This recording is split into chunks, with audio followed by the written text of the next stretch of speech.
Now at 5, a local insurance agent talks about potential policy changes for unvaccinated people. Republicans have introduced a short-term fix to the country's debt limit. I'm Skyler Henry on Capitol Hill with the latest and where Democrats stand. The 4 states' most watched news starts now. COVID-19 vaccination status is affecting some people's health insurance rates, but not in Missouri, at least for now. This is KOAM News at 5. Delta Airlines recently made headlines when it announced it was raising insurance premiums on its unvaccinated employees by $200 a month. Missouri's COVID-19 dashboard says a little over 48% of the state's population is fully vaccinated, which means a lot of Missourians will be paying more if their employer goes the same route as Delta. But the president of Joplin's Insurance Center says that's not currently the case in the Show Me state.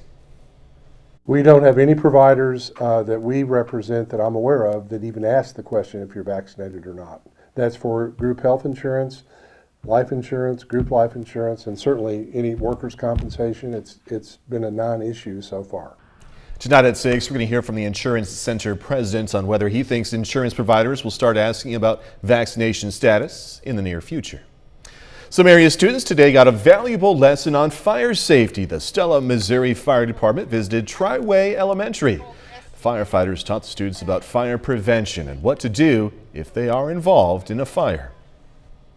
So this week is Fire Prevention Week, and the Stella Fire Department has come down to talk to our pre-K through 4th graders about fire safety and what to do in case of an emergency, and just to kind of get them acquainted with what a fireman looks like so they won't be scared if they were ever to be in an emergency situation.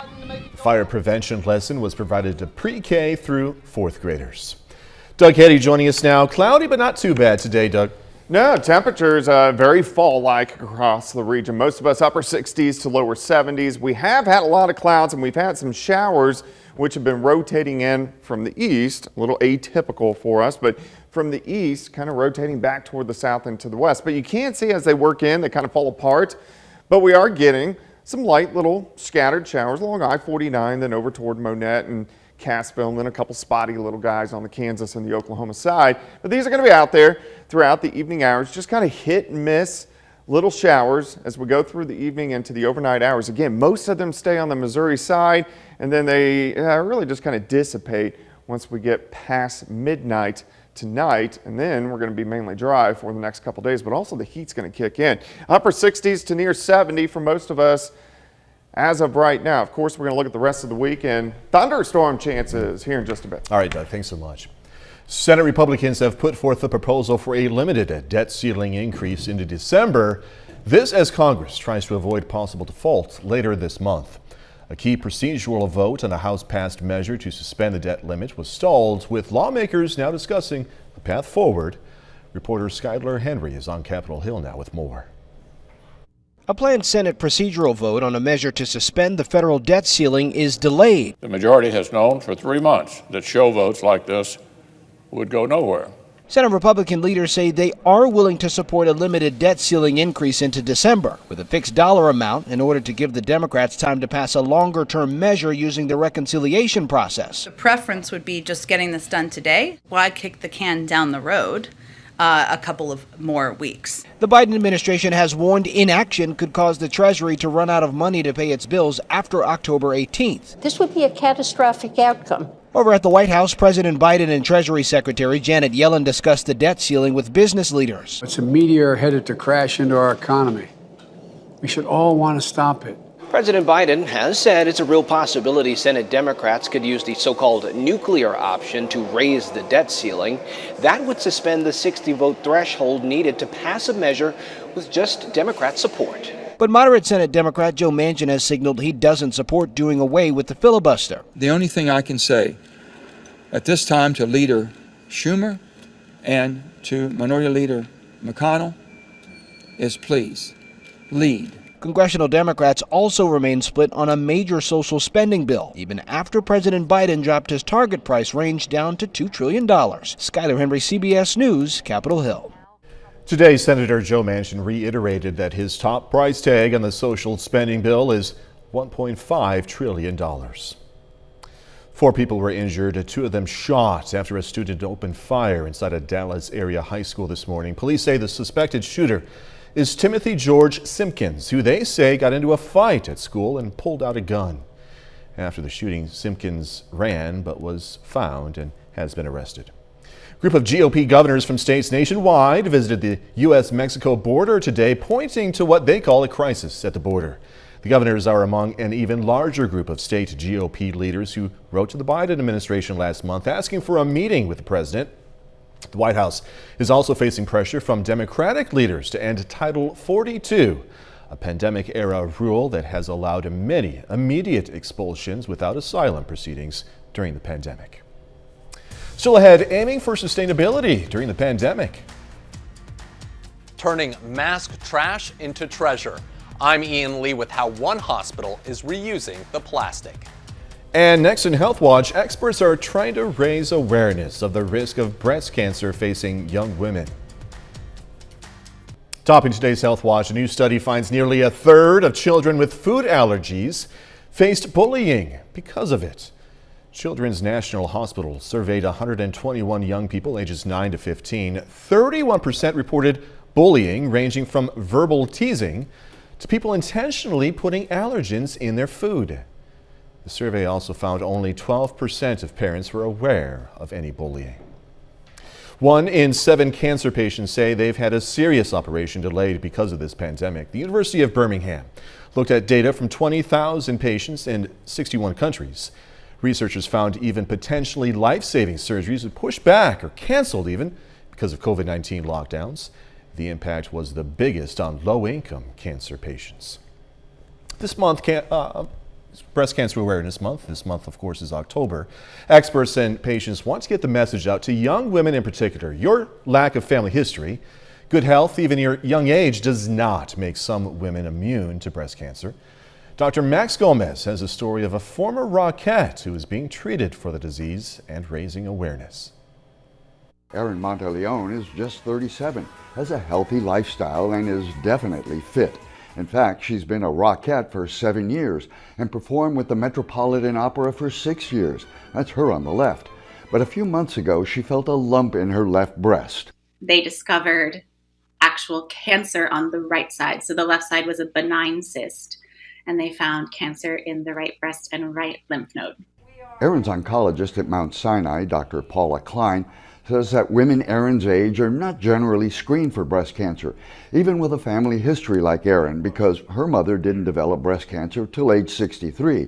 But young women do have special considerations if they need fertility-damaging chemotherapy. There's a massive effort in the beginning to have them consult with fertility and to make some sort of arrangement for fertility preservation, whether it's egg freezing, embryo freezing. Erin is getting chemo every 3 weeks before a double mastectomy and reconstruction.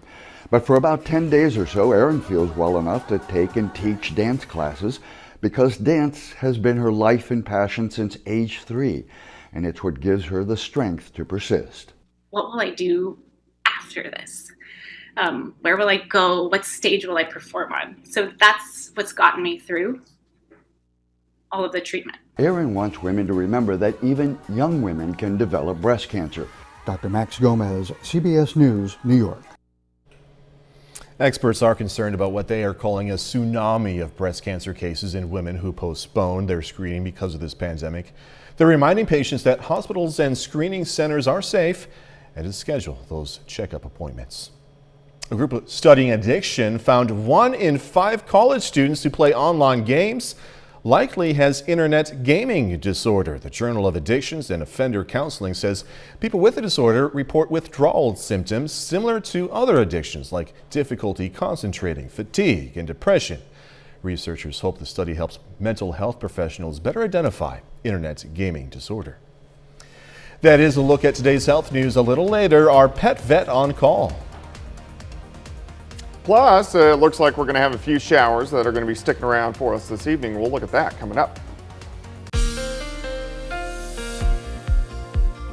little bit cooler for us today with more clouds, and we have had some random light little showers, which have been kind of working through the region, especially on the Missouri side. If you live on the Kansas or the Oklahoma side of the four-state area, it's been mainly dry, a little bit more sunshine, and temperatures have rebounded a little bit more. You can see mid to upper 70s to near 80 in our western counties, and then we have upper 60s to near 70 in our eastern counties. So about a 10-degree swing across the viewing area. Winds still kind of light, kind of north wind at about 5 to 10, but kind of a chilly day for us today. We're going to slide back through the 60s.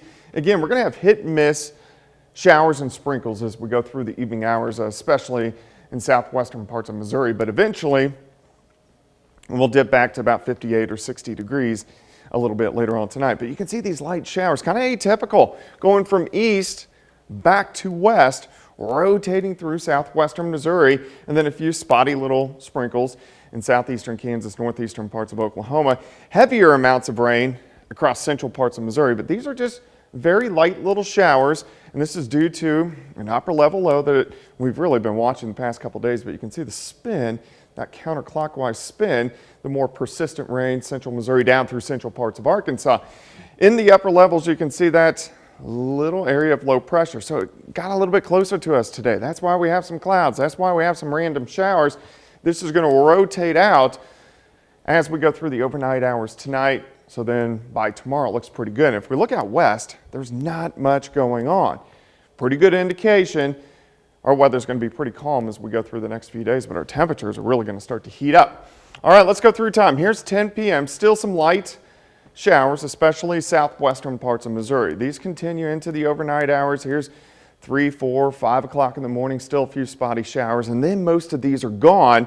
So we break out, we see partly sunny skies as we go through the daytime hours tomorrow. Here's the noon hour. Let's go into the afternoon. A little bit warmer for us tomorrow. I think most of us are going to push 80 during the afternoon. It's going to be a nice day. 59 to start, 74 by noon, high temp right around 80 degrees during the afternoon. Tomorrow night, we're going to get a few clouds. A warm front is going to lift through. We may even get a few sprinkles, but I think most of us will be dry. Then here comes the heat. I think most of us will press 88, 89 degrees by the time we head into Friday. So Friday is actually going to be hot. We see the same even into the weekend on Saturday and really on Sunday as well. Saturday, we're going to be near 90 degrees. It's going to be a nice day. It's just hot for this time of the year. Here's Sunday. Here's 5:30. Some thunderstorms start to erupt out to our west, and we should get a line of showers and thunderstorms Sunday night into Monday morning. And there's a decent shot these are going to be strong, if not severe. So we'll keep our eyes on that as we go through the next few days. But we get some pretty nice weather in here if you don't mind the little hotter temps toward the weekend. 80 tomorrow, 89 Friday, 91 on Saturday, which would be near a record high. 88 on Sunday with those thunderstorms Sunday into Monday, and then again back in late Tuesday into Wednesday. You know, I was thinking it's 2021, of course, so this would be the time for a storm system to come in and move from east to west. Yeah, perfect. You know? It happens every now and then, but not that often. Doug Heddy, thank you. Coming up, an at-home COVID test is recalled after reports of false positive results. But first, we honor a local World War II veteran, Rufus Fair, served in the U.S. Army from 1943 to 1945. The West Plains, Missouri native was stationed in France, also Germany. We are proud to thank and salute Technician 5th grade Rufus Fair, a four-state hero. Topping today's Consumer Watch, nearly 200,000 at-home coronavirus tests are being recalled. This after multiple false positive results. A false positive signals that a person is infected with the virus when they are not. Test maker Illumina says it's recalling dozens of lots that were shipped to retailers like Walmart, CVS, Target, and Amazon between April and August of this year. Companies went on a hiring spree, it seems, in September. According to payroll processor ADP, employers added 568,000 jobs last month. That was more than expected. The increase in hiring came despite fears over the spread of the COVID-19 Delta variant. Kellogg's employees are on strike.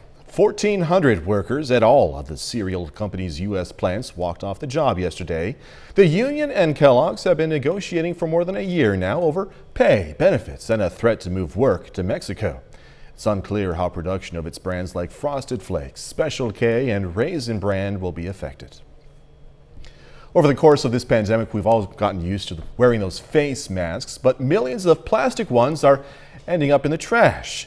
Reporter Ian Lee is in London, where a new program to recycle them is underway. It's the circle of life for a mask. We use them, then lose them, and some end up as litter. It's found it in the bush. Well, not really. But these kids in England are picking up trash with grabbers made from recycled masks. You can pick up a mask with these that are made out of masks, and I just think it's really cool. It's estimated 129 billion single-use face masks are used every month around the world. Before the pandemic, this British hospital was using about 300 a day, mostly in operating rooms. And then COVID struck, and that increased to 10,000 a day. To deal with the mountain of waste, they came up with a clever solution. Obviously, we need to remove the ear straps and the wire that sits over your nose. This machine melts down the masks, reaching nearly 600 degrees. Basically, it's just like a giant oven, you know. It melts it all down, and that makes one of the big blocks, which then gets taken away and ground down into plastic granules and repurposed. Into all sorts of things. It takes about 45 masks to make a grabber. Instead of chucking it away, they're something really useful. Useful for the environment in more ways than one. Ian Lee, CBS News, London. It's a good idea. The recycled masks have also been turned into chairs and trash cans. The recycling ovens are used at 5 British hospitals, but the National Health Service hopes to eventually roll them out across the country. Well, it looks like many Americans are going to be facing higher than usual natural gas prices in the coming months. Natural gas prices rose nearly 10% yesterday, hitting a peak not seen since 2008. Analysts say an increase in energy prices could hinder the U.S. economy, boost the cost of living, and escalate inflation fears. This isn't just an issue for the U.S. Natural gas prices in Europe have also rose to all-time records. Our Pet Vet on Call next.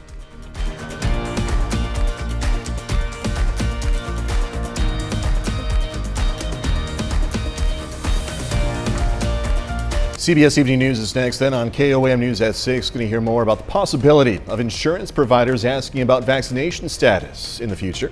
Plus, 2 Carthage, Missouri residents are injured in a Kansas City area shooting. And Pittsburgh state officials say the university has had no new COVID-19 cases in the past week. Stay with us for the CBS Evening News and then, of course, KOAM News at 6. There are some behaviors our pets show that can be hard to understand. Today, our question for our Pet Vet on Call comes from E. Miller. They ask, why do my dogs sometimes shiver even when they aren't cold or scared? If you're sure your dogs are not cold or scared, like it's not freezing in your house, or they're still wearing their sweater, or there's no storms coming, or fireworks going off, or construction on your roof, then it could be a sign that they are in pain or not feeling well from a number of issues. Dogs don't complain enough, so this may be a sign of their failing bravery. If you are not at least 150% sure that they are not cold or scared, then it's time for a workup. Take them to your vet. Thanks so much for the question. We invite other questions from anyone. If you have one, just send it to petvet@koamtv.com. Dr. Eva Dudek from the Parsons Pet Hospital answers a different question or brings us a fun fact every Wednesday here on KOAM News at 5. You can also find answers to previous questions on our website. Now, let's check out our picks of the litter for the week.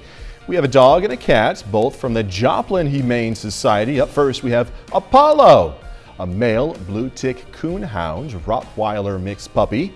Then there's this domestic short-hair male kitten named Billy. If you're looking for a pet, why not check out your local Humane Society? So again, cloudy, but not too dreary. No, it looks okay. We are going to have a few random showers and a few sprinkles as we go through the rest of the evening hours. You can see these showers popping up, mainly in southwestern parts of Missouri, but in general, it looks okay as we go through the evening. And then we really have to deal with the heat, which is going to start to kick in as we go through the next few days. Look at this. Near 90 by Friday, 91 on Saturday. So a little burst of summertime returning. You want to go swimming Saturday? I'm sure if people have their pools open, they're probably still pretty warm. Hey, thanks so much for joining us. CBS Evening News is next, then KOAM News at 6. Have a great evening.